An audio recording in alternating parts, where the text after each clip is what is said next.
귀한 사랑과 은혜에 진심으로 감사드립니다. 방금 목사님께서 소개해 주셨지만 이제 올해는 제가 일본에서 선교한 지 20년째가 되는 해입니다. 지난 20년 동안 기도와 사랑으로 응원해 주신 우리 공병문 목사님과 충주제일감리교회 우리 가족 여러분 모두에게 진심으로 감사드립니다. 여러분의 기도가 아니었다면 절대 저는 이 길을 걸어오지 못했을 것입니다. 바로 하죠. 말씀을 드리겠습니다. 네. 신학교에 입학하면서 저는 늘 일본 선교를 꿈꿔왔습니다. 지금도 많은 분들로부터 그 이유가 무엇이냐라고 질문을 받습니다만 글쎄 여러분, 여전히 저는 지금 그 대답을 찾아가는 중이라고 말씀을 드리고 있습니다. 오늘 제가 여러분께 말씀드리고 싶은 것은 바로 그것에 관한 것입니다. 2004년 11월로 기억합니다만 오랫동안 연락을 드리지 못했던 어느 분께로부터 갑작스런 전화를 받게 되었습니다. 일본 나고야 지역에 교회를 개척하려고 하는 분이 계신데 그곳을 담임할 목사님을 찾고 계시다는 그런 전화였습니다. 외람된 말씀이지만 그곳에 관해서 아무것도 알아보지 않았습니다. 그저 뭔가 이 신비로운 부르심에 제가 응답해야 되겠다라는 그런 마음뿐이었습니다. 그렇게 해서 저는 일본을 향한 첫 걸음을 내딛게 되었습니다. 그러나 현실은 기대한 것과는 많이 달랐습니다. 오랫동안 제가 신학대학교 들어가면서부터 18년 동안이나 기도해온 제 마음은 한시도 일본을 잊은 적이 없습니다. 그러나 가보니 현장은 정말 많이 다르더라고요. 저는 잘 알고 있을 거라고 생각했는데 일본은 너무 먼 곳에 있었고 현실의 장벽은 생각한 것보다 훨씬 높았습니다. 개척을 한 지 3년쯤 지나자 위기가 찾아왔습니다. 이 일을 계기로 저의 목회와 메시지를 돌아보게 되었습니다. 나는 정말로 주님이 원하시는 일을 하고 있는 것인가? 나는 그런 메시지를 전하고 있나? 심각한 내면의 도전에 직면하면서 저는 길을 잃은 것 같았습니다. 그런데 여러분, 바로 이때 깨달은 것이 있습니다. 스위스의 의사이신 심리학자이자 의사이신 폴 트르니에 선생은 모험으로 사는 인생이라는 책에서 이렇게 질문한 적이 있습니다. 나의 모험이 하나님과 더불어 하는 것이냐? 아니면 하나님께 맞서는 것이냐? 트르니에 선생의 말씀대로 모든 위기 때마다 하나님은 저에게 순종을 묻고 계셨습니다. 그때부터 저의 순종을 향한 몸부림이 시작되었습니다. 하지만 저의 자아와 욕망을 극복하기란 정말로 쉽지 않았습니다. 돌아보니까 주님의 말씀에 순종하기까지 한 2년 정도 세월이 흐른 것 같았습니다. 비로소 제가 주님 알겠습니다. 당신의 뜻을 따르겠습니다. 라고 고백하자 주님께서 이렇게 말씀하시는 것 같았습니다. 그래, 잘했다. 이제 내가 너를 어떻게 이끌어가는지 잘 보거라. 그때부터 새로운 모험이 시작되었습니다. 저를 고통스럽게 했던 여러 가지 문제들이 기적적으로 해결되었을 뿐만 아니라 새로운 만남이 시작되었습니다. 이것을 계기로 저와 우리 교회는 일본 기독교단의 또 다른 작은 교회와 함께 하게 되었습니다. 그 교회는 40년 동안 개척 전도자의 삶을 살아오신 어느 목사님이 섬기셨던 교회였습니다. 몇 알 남지 않은 상황에서 교회를 해산할 생각을 하시던 차에 저를 만나게 되셨고 이렇게 해서 우리 두 교회가 함께 예배를 드리게 된 것입니다. 일본 기독교단은 우리 감리교회와 1967년부터 선교 협약을 맺고 있기 때문에 선교사가 담임 목사로 사역을 할 수가 있습니다. 비록 규모는 작지만 일본인과 한국인이 서로 사랑하면서 주님을 예배하는 가족으로 지금도 변함없이 이 일을 계속해 오고 있습니다. 한편 코로나가 시작되기 전 저희 교회에 또 한 번의 위기가 찾아왔습니다. 교회 주변이요, 완전히 그냥 동서남북 땅의 북쪽, 사실 마찬가지라고 할까요? 산업 폐기물 회사가 들어와 버렸어요. 게다가 그곳에서 일하는 사람들 대부분이 이슬람교 신자였습니다. 정신적인 압박, 폭력, 위협, 게다가 코로나와 더불어 열악해진 환경 속에서 예배를 지속하기란 쉽지 않았습니다. 결국 교회를 이전하기로 결정하게 되었습니다. 제가 말씀드리면서 여러분, 기적이라는 말씀을 몇 번이나 드렸는지 모르겠습니다. 기적.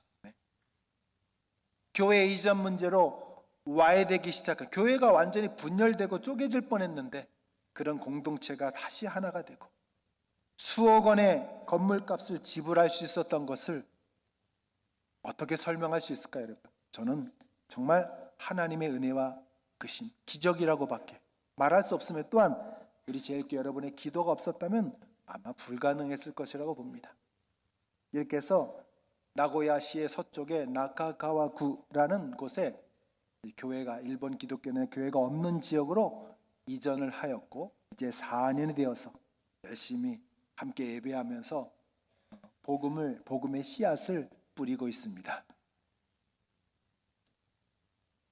서두에서 저는 하나님께서 저에게 일본을 향한 마음을 주신 이유의 답을 찾고 있다라고 말씀드렸습니다. 이것은 다시 말하면 저를 향한 부르심이 무엇인가 라는 질문으로 바꾸어 생각해 볼 수가 있죠. 이건 비단 저뿐만 아니라 이 말씀을 듣는 여러분 모두가 자기를 향한, 자기 자신을 향한 부르심의 이유, 목적이 무엇인가를 찾고 계시리라고 저는 믿습니다. 하나님께서는 광야 생활을 하는 이스라엘과 계약을 맺으셨는데, 이때 하나님이 이 이스라엘을 부르시는 그 부르심의 목적이 무엇인지를 확인시켜주는 사건이 있었어요. 시내산의 사건이죠. 그때 하나님이 이렇게 말씀하시면서 이스라엘의 소명을 확인시켜주고 계십니다. 우리 함께 읽어보실까요? 출애굽기 19장 6절의 말씀입니다. 우리 한 목소리로 같이 읽으실까요? 시작. 너희가 내게 대하여 제사장의 나라가 되며 거룩한 백성이 되리라. 너는 이 말을 이스라엘 자손에게 전할지니라. 주님께서 이스라엘의 소명은 바로 제사장의 나라다라고 말씀하고 계신 것을 알 수가 있어요. 저는 이 말씀을 묵상하면서 큰 은혜를 받았습니다. 왜 그런지 아십니까? 주님께서는 예수님을 믿는 우리 모두도 다 제사장으로 부르셨기 때문입니다. 그래서 저는 그럼 제사장이 어떤 사람이지? 궁금해졌습니다. 그래서 그것을 알고자 레위기를 묵상하기 시작했습니다. 젊은 날에는 어려운 책이라고 생각했던 레위기가요, 읽어보니까 너무 재밌더라고요. 레위기를 읽으면서 제가 제사장이라는 이것을 확인하는 즐거움은 정말 상상한 것 이상이었습니다. 그런데 그 즐거움은 곧 실망으로 바뀌었습니다. 화려하고 멋질 거라고 기대한 것과 달리, 저의 일본 선교도 그랬던 것 같습니다. 제가 일본 떠나기 전에 꿈꾸고 기대했던 것도 참 많았는데, 그럴 것이라고 기대했던 제사장의 사역은 대단히 현실적, 다시 말하면 사사로운 것들과 깊이 관계되어 있음을 깨달았기 때문입니다. 제사장은 성전에서 예배를 드리고 모든 사람이 우러러보는 가운데 하나님을 찬양하고 혹은 그들을 향해 말씀을 선포하는 웅장한 일만 행한 것이 아닙니다. 오히려 그런 일을 집도하는 사람은 소수에 지나지 않았습니다. 대부분은요, 여러분, 대부분은 예를 들면 출산이라든지 장례라든지 질병이라든지 사람들과의 분쟁이라든지 가정의 문제라든지 심지어 집안에 곰팡이가 생기는 일까지 제사장은 이런 사소한 일 하나하나에 다 상관을 해야 했어요.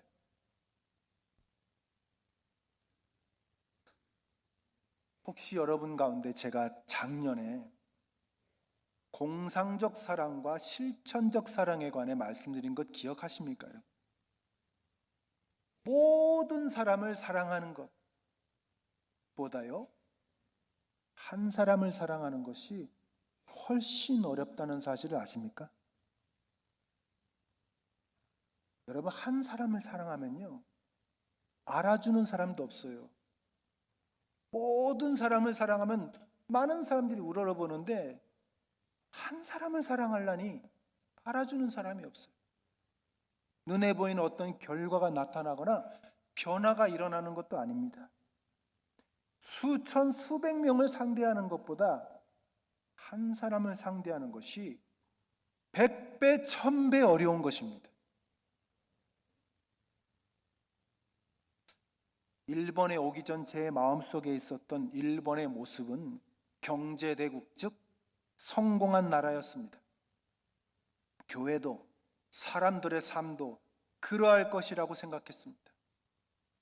하지만 교회는 여전히 광야에 머물고 있었습니다. 사람들의 삶도 말할 필요도 없습니다. 작년에도 소개를 드렸습니다만 어느 성도분의 가정을 신방하게 되었습니다. 병을 얻으신 데다 이제는 고령자시라서 할 수 있는 일이 거의 없는 분이셨습니다. 그분의 가정 형편은 너무 열악했습니다.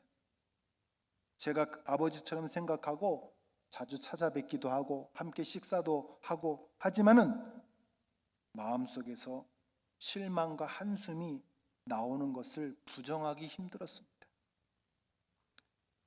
하나님, 일본 선교는 도대체 무엇입니까? 내가 뭐라고 이들을 돌볼 수 있겠습니까? 그런데 제가 속으로 이렇게 기도하자 주님은 다음과 같이 말씀하셨습니다. 윤 목사야, 이 사람이 일본이야. 이 사람이 일본. 이 한 사람을 돌보는 것, 그것이 바로 일본 선교란다.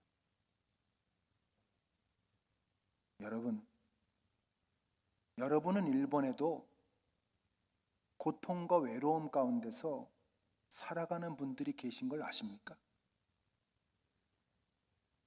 경제되고 영토 문제, 과거사 등등 이런 것만 생각했던 일본에 우리와 똑같이 마음의 병을 안고 가난과 질병 가운데서 관심을 가져두는 사람이 없이 외롭게 살아가는 분들이 있음을 아십니까, 여러분?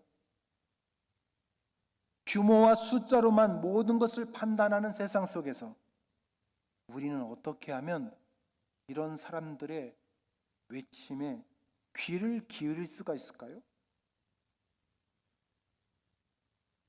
일본계 한국인이신 최길성이라는 분이 쓰신 기독교와 샤머니즘이라는 책이 있는데 거기서 그분은 샤머니즘의 특징을 두 가지로 설명하고 있습니다. 샤머니즘입니다. 기독교가 아닙니다.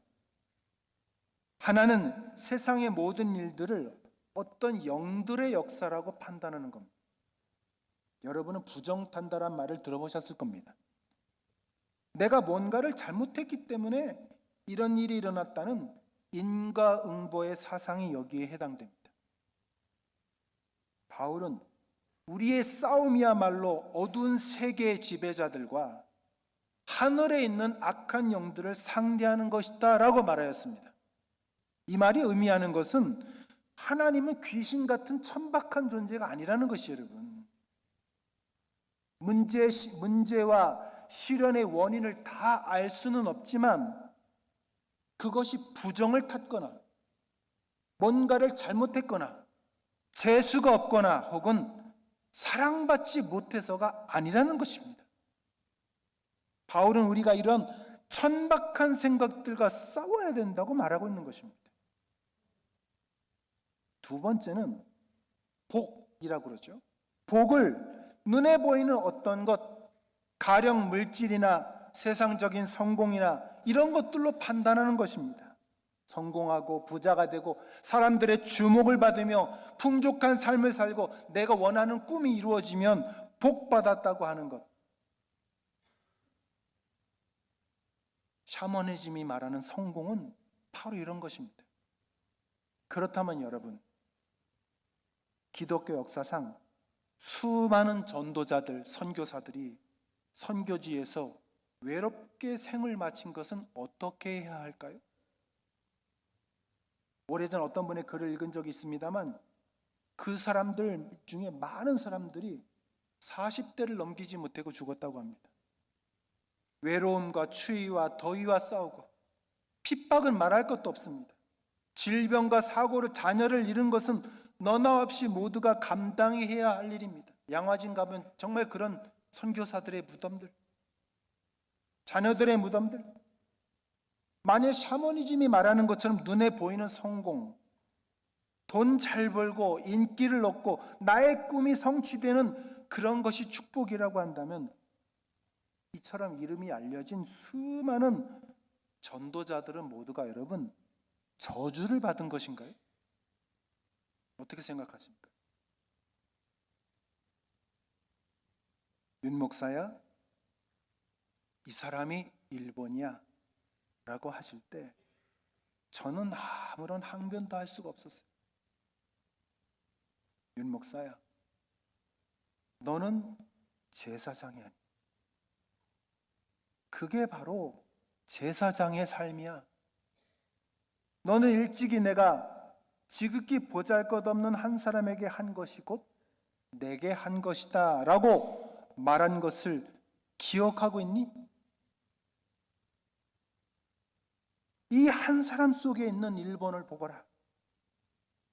모두가 화려하고 성공한 일본에만 관심을 갖지만 나는 이 한 사람 속에 있단다.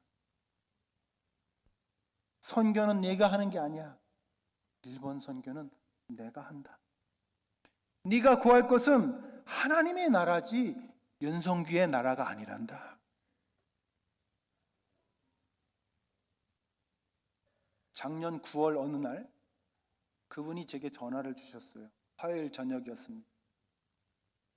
당신께서 몸이 힘드신 날은 전화로 가끔씩 목사님 내일 기도회는 쉬겠습니다 라고 말씀을 하시기에 저는 그날도 그런 줄 알았습니다.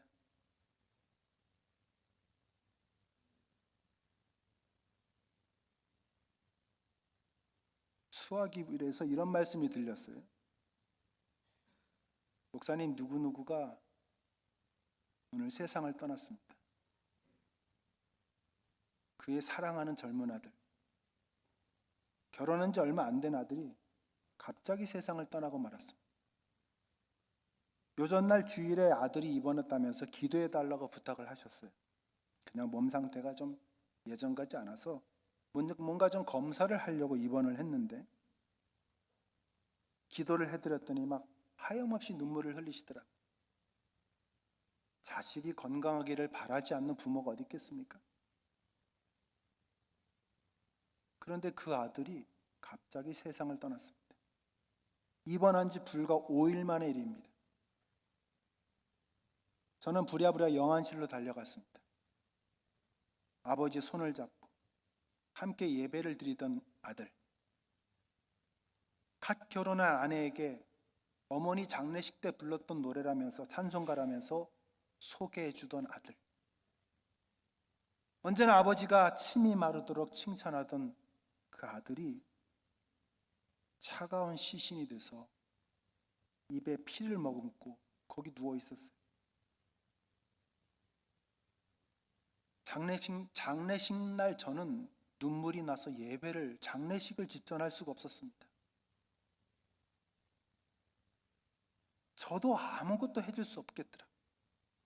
무엇보다 사랑하는 사람을 잃고 슬퍼하는 아버지와 아내, 가족들 때문에 너무나 마음이 아팠습니다.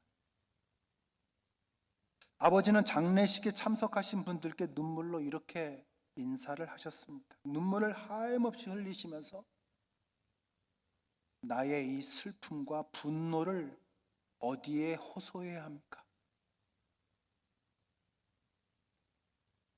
저는 그분의 얼굴 속에서, 슬퍼하는 가족들의 모습 속에서 예수 그리스도를 보았습니다.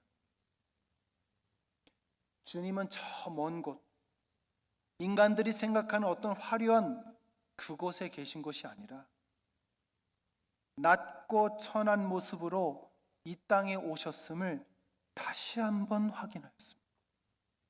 그리고 이런 사람들을 위로하라고, 이 사람들을 돌보라고 저를 제사장으로 세우셨다는 것을 다시금 깨닫게 되었습니다.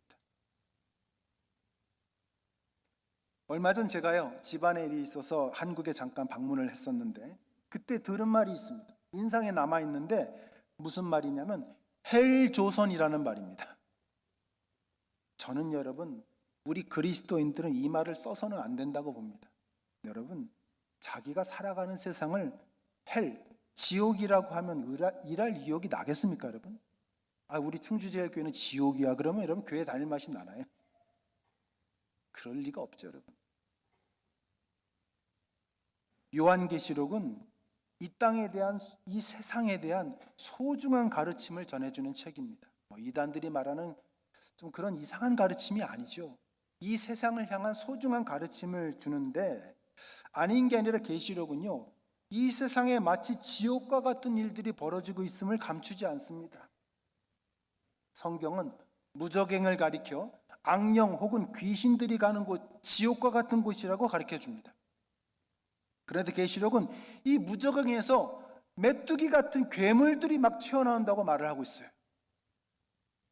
그 괴물들로 인해서 사람들이 고통을 받는데 한마디로 지옥이에요. 지옥의 뚜껑이 열린 것입니다. 세상은 그런 곳이라는 거죠. 그뿐만이 아닙니다. 바다에서는 7머리에 10뿔을 가진 상상조차 하기 힘든 괴물의 모습이 등장합니다. 성경에서 바다는 공포의 상징입니다. 그런 곳에서 괴물이 올라왔으니 얼마나 무섭겠습니까?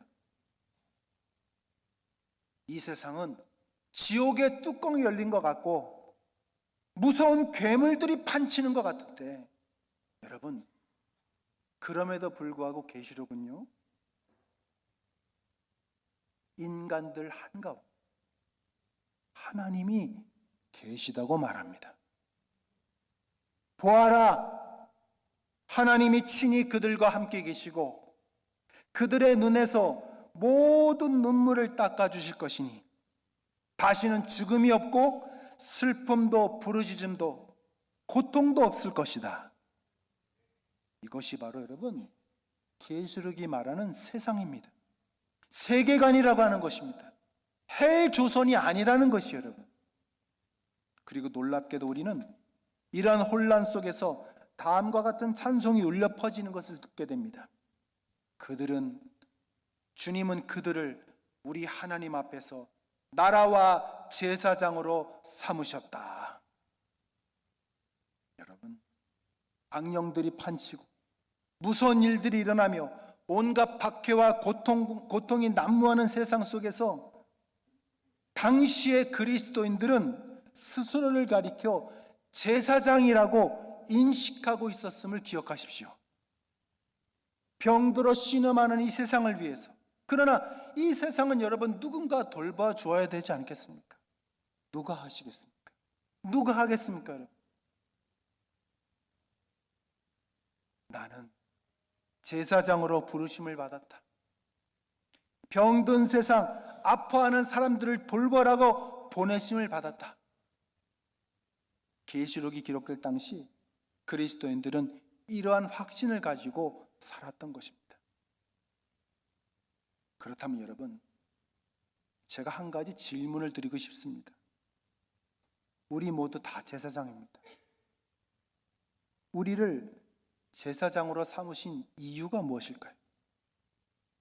두려워하고 연약하고 때로는 죄로 인해 갈등하는 이러한 우리를 부르신 이유가 무엇일까요? 성경은 이렇게 가르쳐 줍니다. 자, 우리 한번 보실까요? 히브리서 5장 2절 3절입니다. 우리 방송실에서 떼주실 때 읽어보실까요? 시작. 그가 미혹된 자를 능히 용납할 수 있는 것은 자기도 연약에 휩싸여 있습니다. 그러므로 백성을 위하여 속죄제를 드림과 같이 또한 자신을 위하여도 드리는 것이 맞다. 여러분, 제가 일본어 성경을 한국어로 번역한 걸 읽어드릴 테니까 한번 들어보십시오. 대제사장은 자신도 연약함을 몸에 짊어지고 있기 때문에 무지하고 방황하는 사람들을 돌볼 수가 있습니다. 또한 그 연약함 때문에 백성들뿐만이 아니라 자기 자신을 위해서도 죄 용서함을 위한 제물을 드려야 할 것입니다. 여러분, 히브리서는 우리의 대제사장이 되시는 예수님을 소개하기에 앞서 우리도 제사장이죠. 먼저 제사장이 어떤 사람인지를 가르쳐 주고 있습니다. 첫째는 제사장은 연약함이 주는 고통을 알고 있는 사람입니다. 왜냐하면 스스로가 연약한 사람이기 때문입니다. 둘째로 예수님은 물론 죄가 없는 분이시지만 세상의 제사장은 죄인이기 때문에 자기의 죄를 용서받기 위해서 제물을 드려야 한다는 것입니다. 여러분은 동병상련이란 말을 들어보셨을 것입니다. 병자의 고통은 병자가 안다는 뜻입니다. 주님께서 연약하고 때로 죄에 휘둘리는 우리를 제사장으로 삼으신 이유가 무엇일까요? 그것은 이 세상이 얼마나 아파하고 있는지 우리 스스로가 잘 알고 있기 때문입니다. 모두가 그렇게 느끼지만 고통은 환영받을 만한 것이 아닙니다. 저 역시 그랬습니다. 아까도 제가 설교 서두에서 잠깐 소개를 드렸지만은 지난 20년 사실은 너무 힘들고 고통스러운 시간들이 많았습니다. 우리 다 그렇게 느끼시지 않습니까? 그런데 시간이 지나고 말씀을 묵상하는 가운데 하나님이 나에게 왜 이런 고통을 허락하셨는가라는 이유를 깨닫게 됐어요. 여러분, 제사장은요, 동병상련의 뜻을 아는 사람입니다. 세상이 얼마나 아파하는지, 나의 이웃이 얼마나 고통스러워하는지, 나의 형제가 얼마나 힘들어하는지, 얼마나 죄로 인해서 신음하는지, 제가 이것을 알지 못하면 어떻게 돌보겠습니까?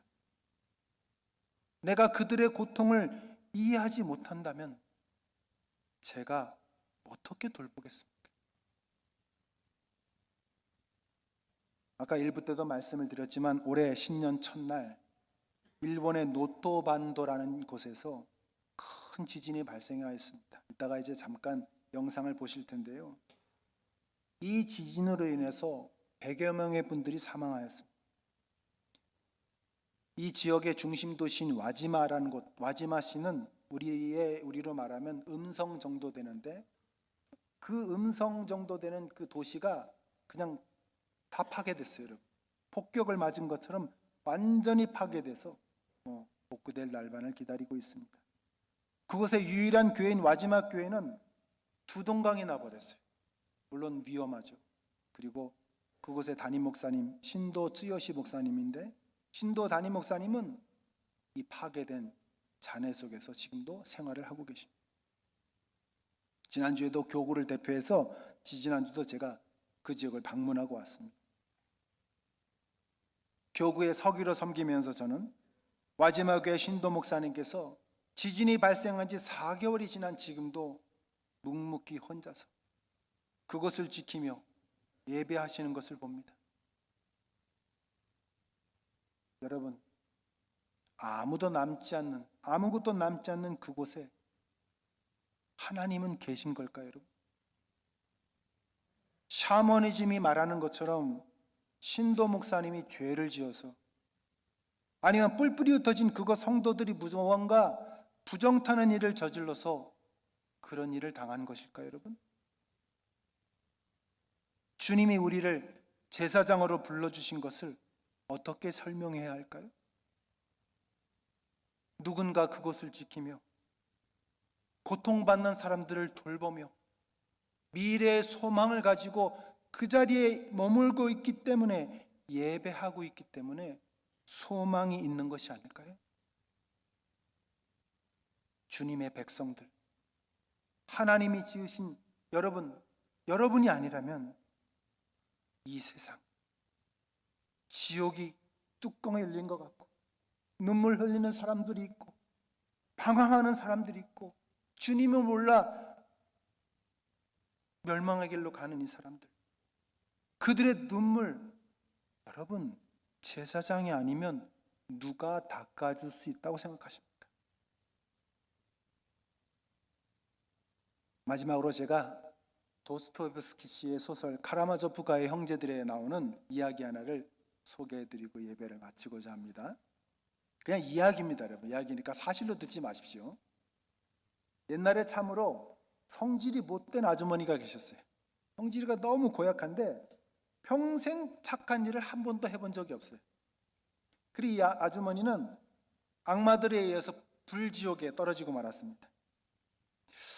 근데 이 아주머니의 수호 천사가요, 이야기입니다. 여러분, 이야기는 들으십시오. 수호 천사가 그럼에도 불구하고 어떻게든 이 아주머니가 구원받을 길이 없을까, 하나님께 어떻게 선처를 구할 수 없을까 고민을 했다고 합니다. 그런데 마침 생각나는 것이 한 가지가 있었습니다. 언젠가 그 아주머니가 가난한 여인을 보고는 텃밭에서 파 한 뿌리를 뽑아다가 준 적이 있어요. 수호 천사가 이 사실을 하나님께 보고를 드렸더니 하나님께서 이렇게 말씀하셨다고 합니다. 그 파 한 뿌리를 들고 가서 불지옥에 있는 그에게 내밀어라. 그가 알아서 붙잡고 나오면 낙원으로 가도 되지만 그 파가 끊어져 버리면 지금 그대로 불지옥에 남아야 된다. 천사는 즉시 지옥으로 내려갑니다. 그래서 파 한 뿌리를 그 아주머니에게 내밀었어요. 아줌마, 얼른 이걸 붙잡고 올라오세요. 이거 올라와요. 그러면 천사는 조심스럽게 잡아당겼습니다. 이제 거의 다 올라왔어요. 조금만 더 노력하면 구원을 받게 될 게 분명했습니다. 그런데 불지옥에서 고생하던 다른 사람들이 이걸 보기 시작했습니다. 아줌마가 끌려 올라가는 것을 보자 너도 나도 다 아주머니에게 달려들었습니다. 못된 아주머니는 사람들을 발로 걷어차면서 이렇게 외치기 시작했습니다. 이건 나를 끌어올려주는 거야.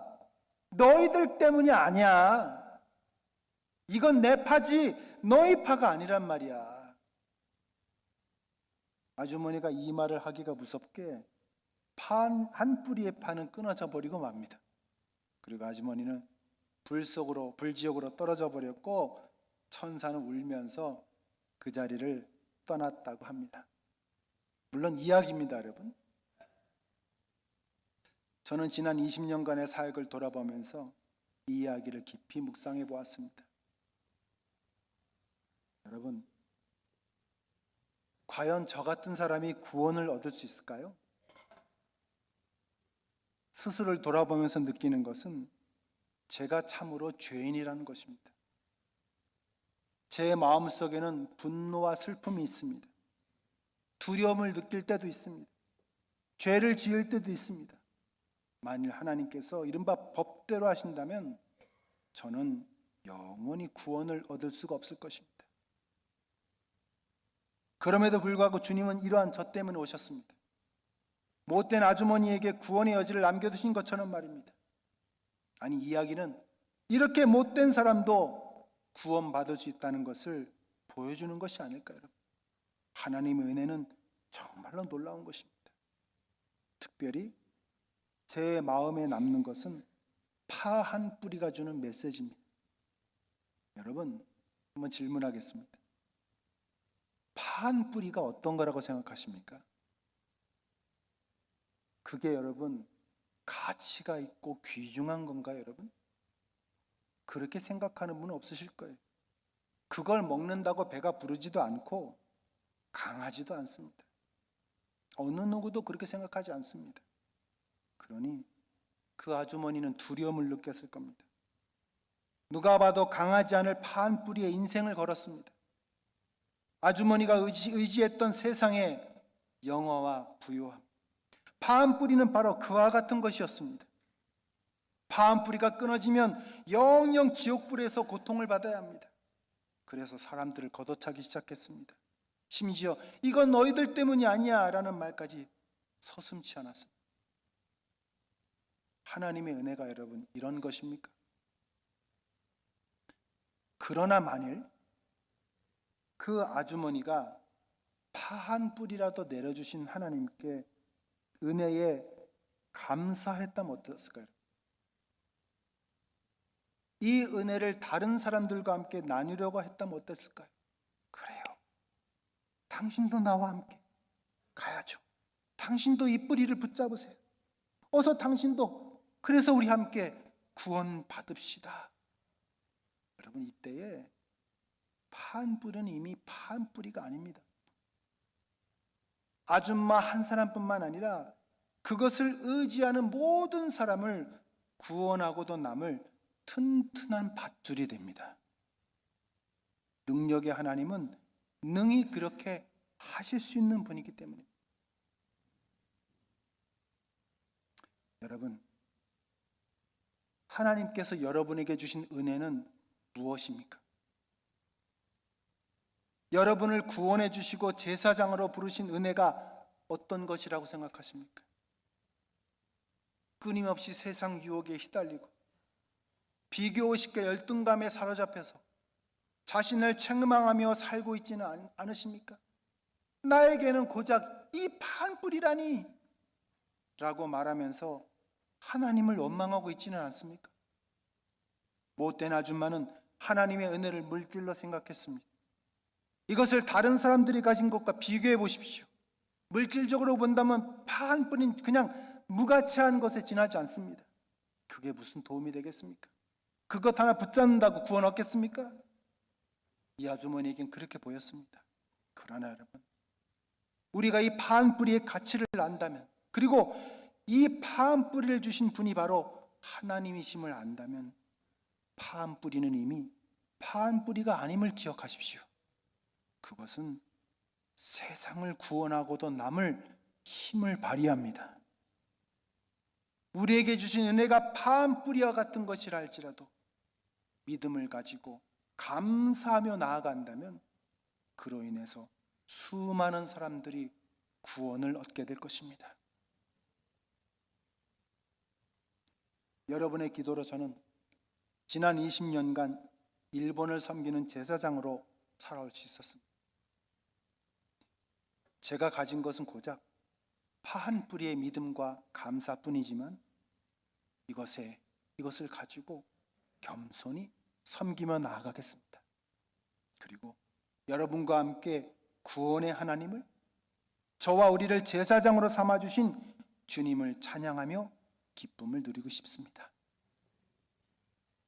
오늘 제가 이렇게 부족한 제가 선교 보고를 통해서 여러분께 이 말씀을 전할 수 있게 해주신 주님께 감사드리고, 특별히 우리 공병문 목사님과 우리 제일교회 여러분 모두에게 주님의 한량없는 은혜와 사랑이 충만하게 넘쳐나시길 축원합니다. 네, 감사합니다.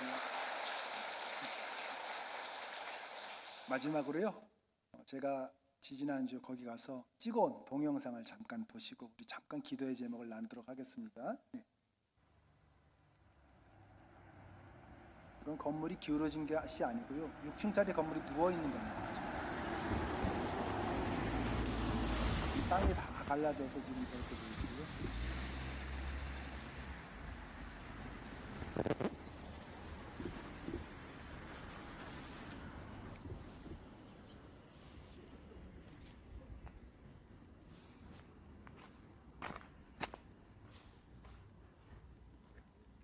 이제 이 가운데 있는 저 약간 노란 건물이 그 교회인데 다 파괴가 됐어요.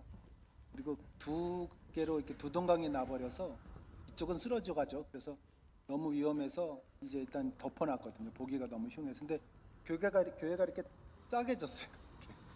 땅이 그렇게 흔들리고 벌어지면서 교회가 안에는 완전 다 무너져 있고요. 저도 들어가서 잠깐만 위험해서 사진만 찍고 얼른 나왔지만요. 완전히 이게 다 무너진 상태입니다. 안에 이 예배당 다 갈라져서 엉망이 되고요. 그런 상황. 그리고 이제 이거 마지막 이게 쓰레기를 쌓아놓은 것이 아니고요. 그냥 이렇게 돼버렸어요. 화재가 나서 불타서 다 불에 지진이 탄 나서 것을 보고 있습니다. 그냥 도시 너무 마음이 전체가 이렇게 아프네요. 뭔가를 쌓아놓은 것이 아니고요. 이렇게 다 돼버렸어요. 그래요.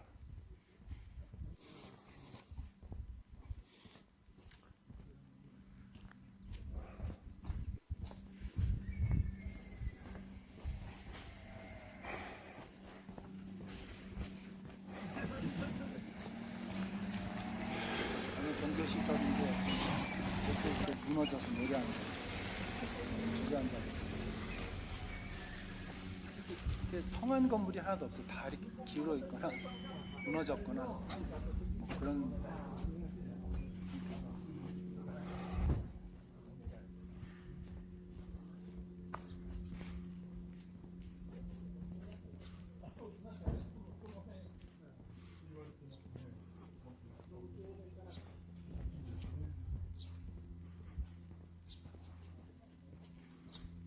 저 끝에 보이시는 데까지 다 이런 상태.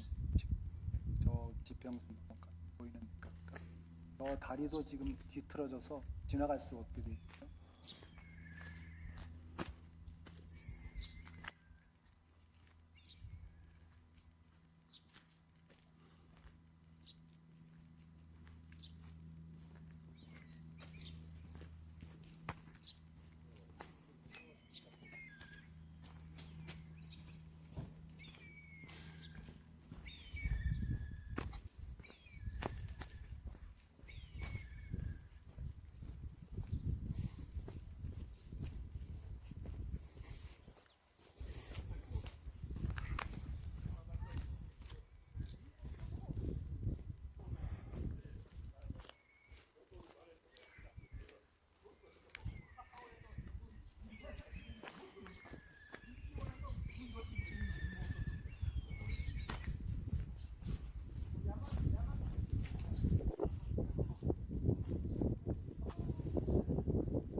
네.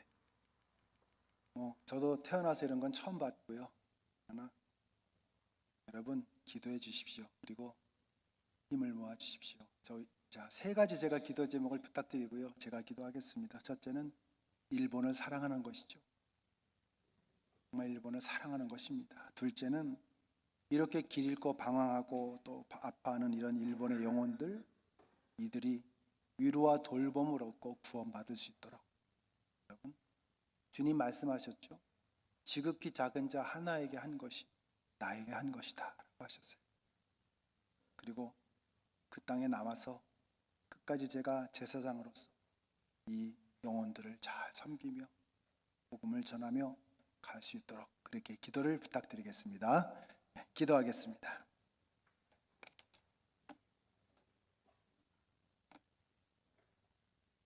나는 이 지극히 작은 한 사람 속에 있단다. 지극히 작은 자 한 사람에게 한 것이 곧 나에게 한 것이다 라고 주님 말씀하셨습니다.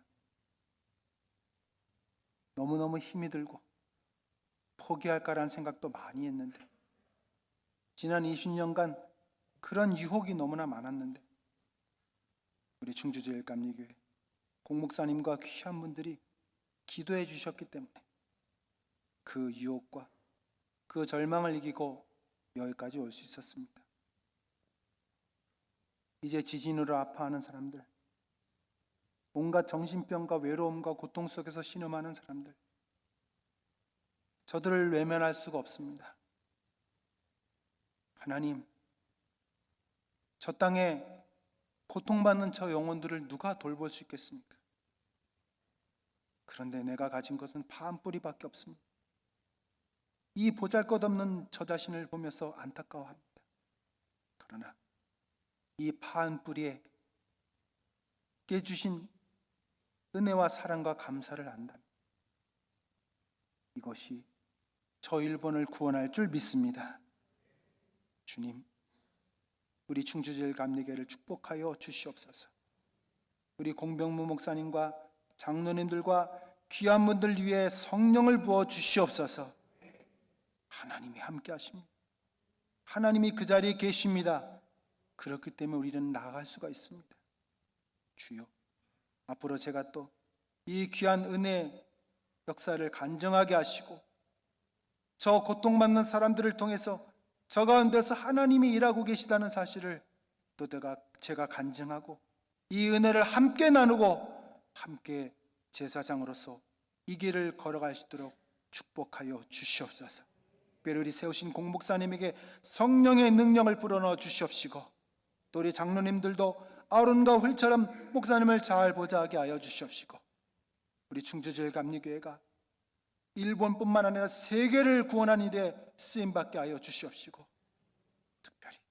특별히 저 일본을 위해서 사랑하며 기도해 주시는 이 기도가 반드시 응답될 줄 믿사오니 우리 제일 감리교회를 축복하여 주시옵소서. 우리를 구원하신 예수 그리스도의 이름으로 기도합나이다. 아멘.